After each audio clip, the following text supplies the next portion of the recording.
Today's guest is a legacy architect, CEO, and founder of Anchor Point. She's the creator of the architecture of trust, a management discipline that shows leaders how organizational structure drives trust, decision, speed, and execution performance. We already know that the answer is 42. So today we're going to find out from Debbie Simmons what the ultimate question is we should be asking in our business.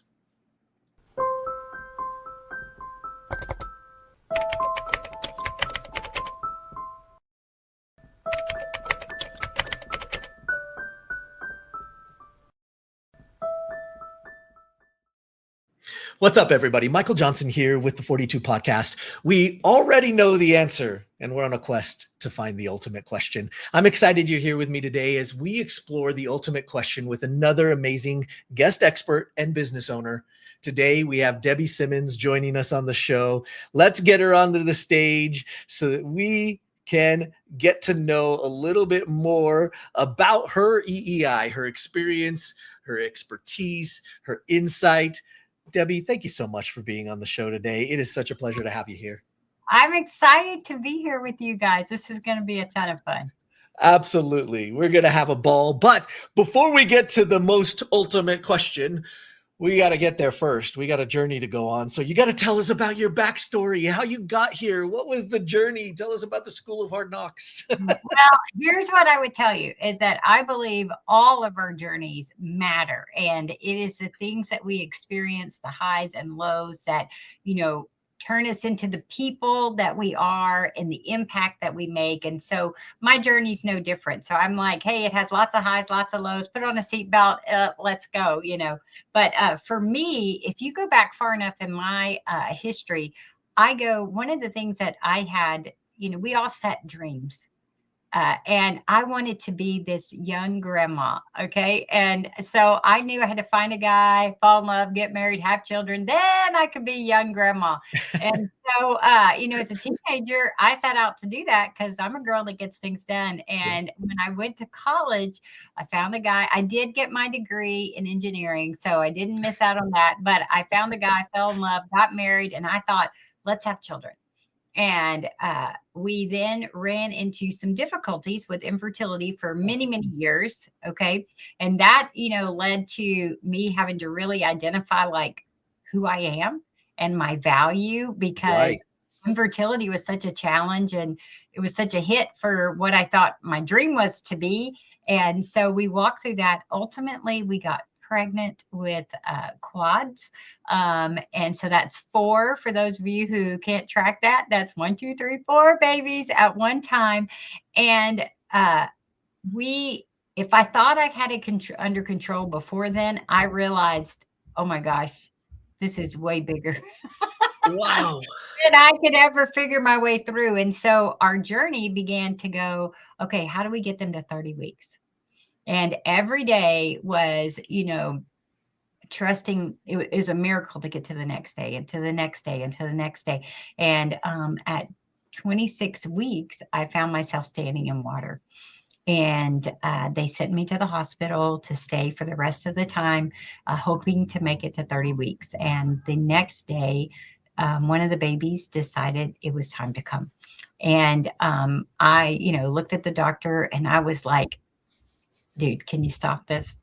No, it's too early, and she just shook her head no. And I realized I was going to have to walk through this.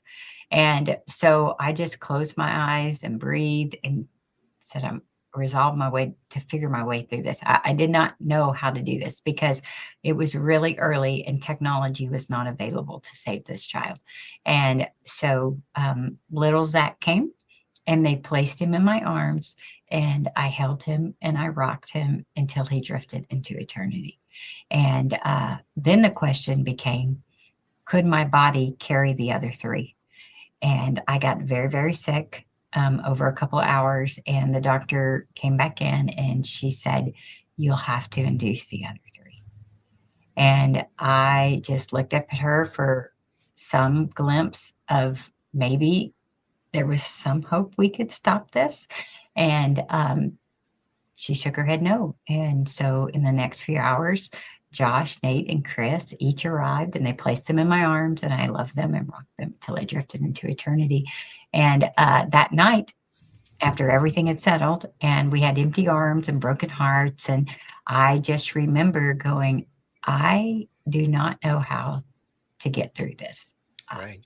For a girl who can do whatever, I do not know how to do this, but I do know that I don't want to die right here. Like, I don't want to be stuck forever. I want one day to be able to smile and to feel joy and to laugh and do all those things, but I don't know how to do it. So obviously, my faith played a big part of my life, and I got taught something that night. The natural question that comes out when we're in challenging situations is the question of why. And why is a very internally focused question, and it gets us off track of Right. recovering. And so as I sat there, I was like, if I could just have the answer to why, this would make sense and I could figure my way. And God really challenged me to lay that question down. And so I guess because my journey had been high risk the whole way, I was able to lay that question down that night. And I learned to ask a better question, and the Right. question was, how do I survive? Right. And it turned into take the next best step. Do whatever the next best thing you can come up with. And then the light will shine on the way for the next best step and the next best step. So I went through this whole grief recovery, of just doing the next best thing I could think of. And as I got better, what I learned to understand is that not only was I surviving, but you know what? I wanted to thrive. So my question became, how do I thrive? And thriving meant I told God, take my story. You're a redeemer of stories, make something of it. Do something with this terrible loss, this tragedy, help me figure my way. Let's don't lose the legacy of my boys. And that took me on a journey of helping people with grief and leading grief groups. It took us on a journey of adopting 9 children with trauma backgrounds in our lives, which got me 15 grandbabies. So I did get the grandbabies.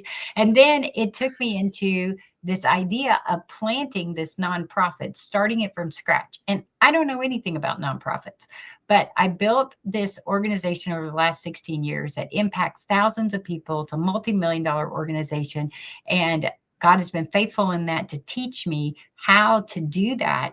And now in this phase, I am into how do I coach and help other people while still leading that organization. But everything that I teach now is all these things that I learned as I went through the School of Hard Knocks to create this Sure. nonprofit that makes the kind of impact. And it's all the questions that I ask myself all the time. And so that is what I get the joy of helping turn the light on for other executives to say, hey, you're not crazy. This is that we can do this. Right. And so that's what I get to do. And that allows me to, live my legacy now so that I can leave it later. And it allows my boys' legacy to continue on. And it allows me to not be stuck and to be able to have Right. joy in this season.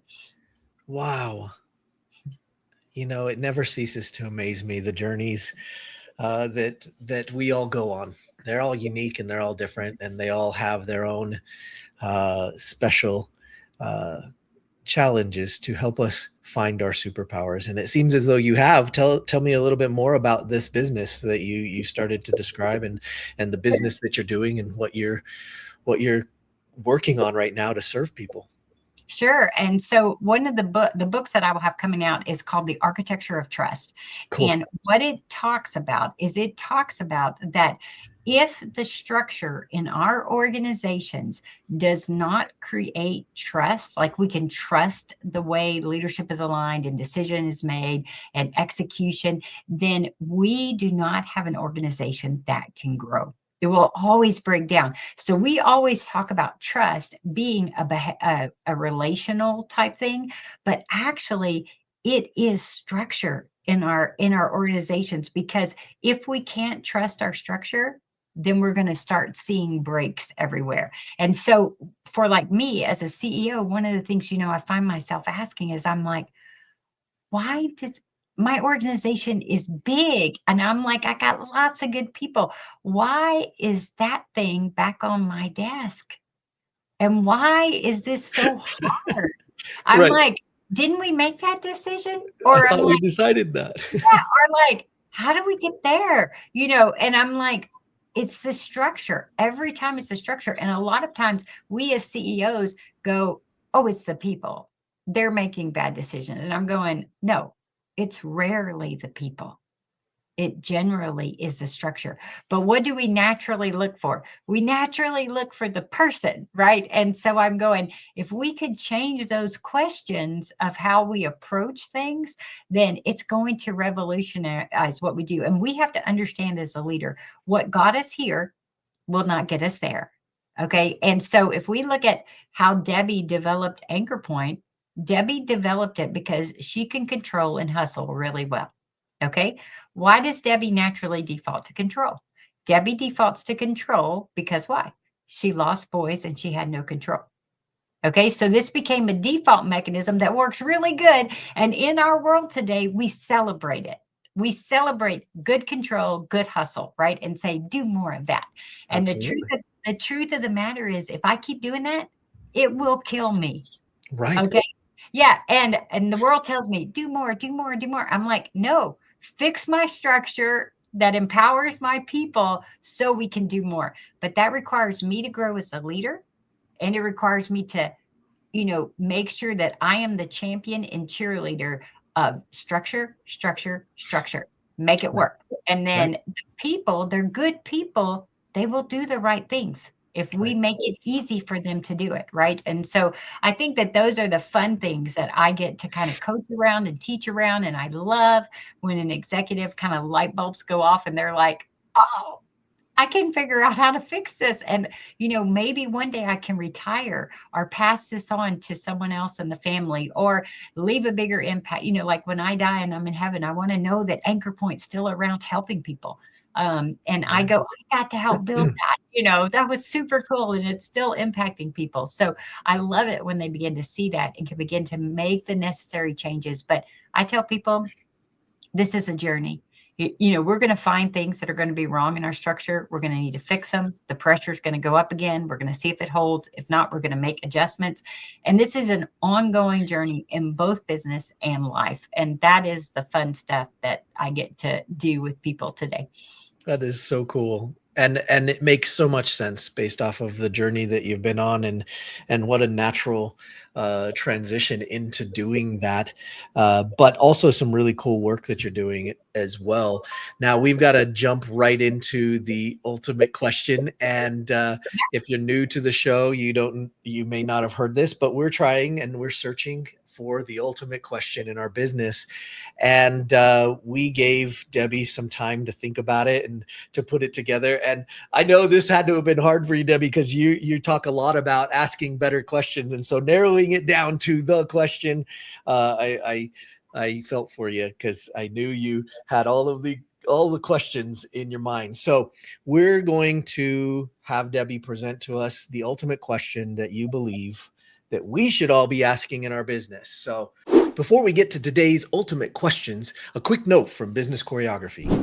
If your prospects need education before they're ready to buy, you probably need more than random content and one-off conversations. You need a structured way to teach, build trust, and help the right people understand why your work matters. That's what the free event systems masterclass from Business Choreography is all about. It shows how experts, coaches, consultants, educators, speakers, and service providers can use repeatable events to create trust and move the right people towards qualified sales conversations. You can watch the free masterclass at eventchoreo.com. That's eventchoreo.com. Now, let's get back to the show. Go ahead and give us what you came up with. I'm excited to hear it. Okay. All right. So here's what I think as executives and leaders, we should be asking, or at least it's the number one thing I ask. Okay. It is, what structure is producing the behavior that I'm either trying to encourage or trying to change? Okay. So instead of asking who's the person, it's what's the structure? What's the structure that's getting this behavior? That is what I think I, as an executive leader, need to be looking at more than I'm looking at the people. I love that. And if I'm asking that question, and thinking about our audience and really doing it, because I hope our audience, I hope you guys that are listening are here actually asking the question, right? Because that's kind of the point, asking a question you haven't asked before or haven't thought of in this way before. So the first thing that comes to mind when you say that, as I start to think about that question, is what do you mean by structure? How can we define structure so that I understand what the question a little bit better? So help me understand what you mean by structure. Yes. Okay. So what is the system in which my organization runs? So think about things like, how aligned is my leadership? How does decision clarity come about? How does things execute on a good basis, regularly? So it moves things in our system. So I'll give you like examples, like it causes me, like we would naturally say, why don't my people communicate? Right? That would be a natural one that we might say is there's a communication problem. Why don't my people communicate? Well, what about our structure is making communication difficult? You see how you can swap it? So what is it in my organization that's making it difficult for us to do? Not why are my people bad at communication? It is what's in the structure. So that layer of how does my organization operate, good, bad, indifferent, what's causing it? So I love that. What an interesting question, and so valuable to ask. I trying to answer it myself right now for inside of my company, and I think that's going to be a lot of fun to explore. I hope that you guys listening are also thinking of that and taking a moment to pause and reflect on what your answer might be for that. I love that. Let's keep going, because we also threw a bonus ultimate question at you. And the bonus ultimate question was on the other end of the spectrum, a little more philosophical. We want to know what you believe the ultimate question we should be asking in our life is.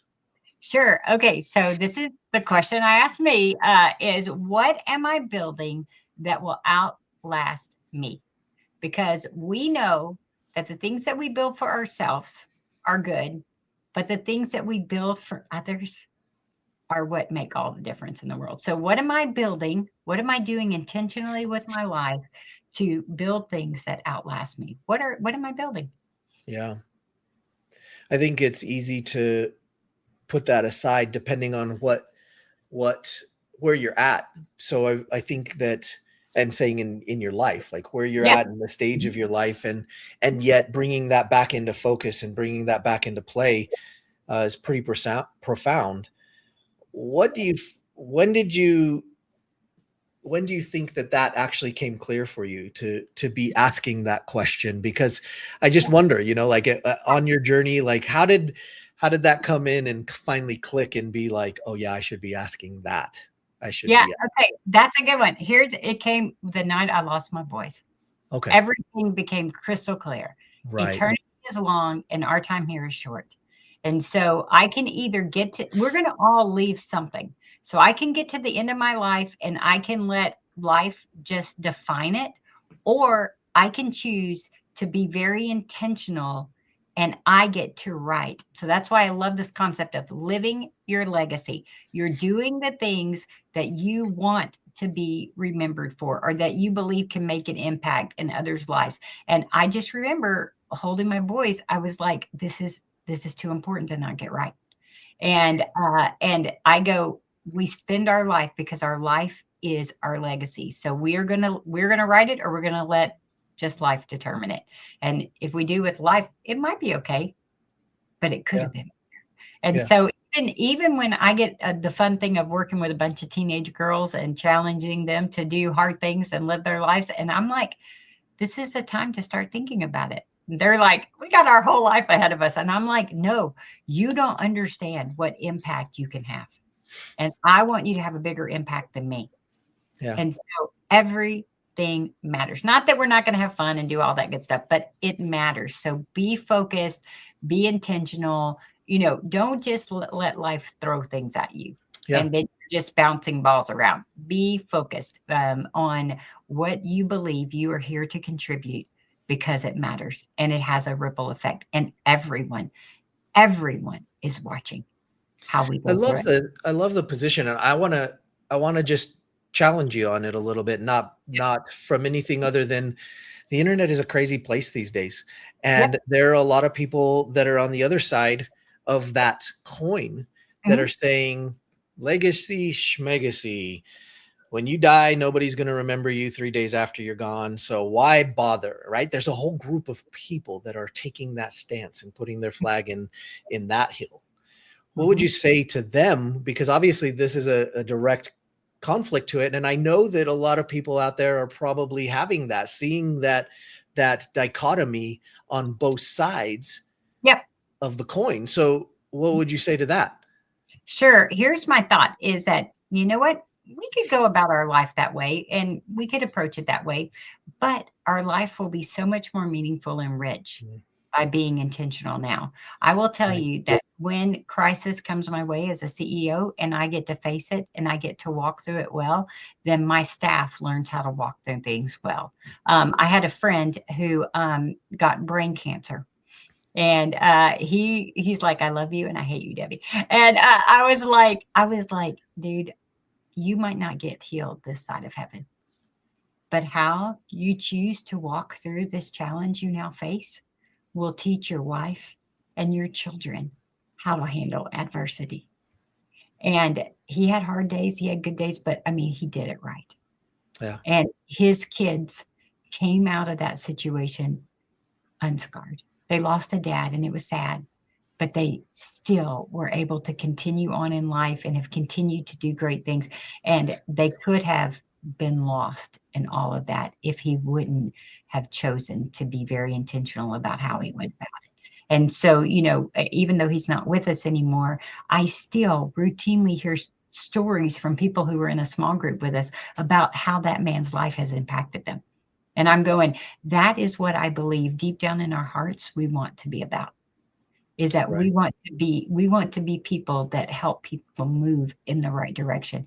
And whether we think we're a leader or not, people are watching. People watch everything that we do.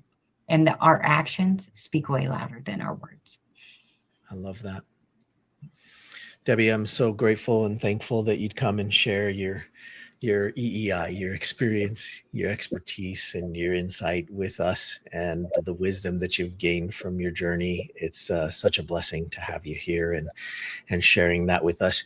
You've also brought us a gift. You've brought the audience something special, and so I'd love you to tell us about what you brought them. Sure. There's two things I brought on the executive coaching leadership.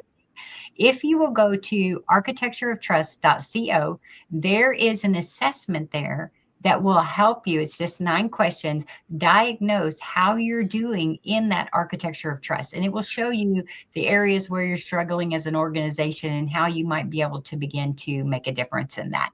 And then if someone is going, I'm personally kind of stuck, go get my free book, theheartoflegacy.com. And that will teach you how I walked through my journey and then how I became focused, faithful, and fearless. And that is what we want for each one of us. So those two things will get you to all my social media handles, but those are blessings for you to help you kind of take it to the next level. I love that. Thank you so much. We will put those in the description and make it available for all of you guys to go and get. Please go take advantage of what Debbie has so graciously brought for you today and shared with you. I am so thankful that you came. This was such a fun conversation, and so excited to take a little bit of time to go and contemplate the questions that you've presented and work to answer them myself. I hope you guys as an audience can do the same thing, and that it will help to move you into thinking about what you're up to a little differently. So thank you so much, Debbie. Until next time, guys, remember 42 is the answer. Keep searching for the ultimate question. And remember, don't panic. We'll see you guys next time. Take care.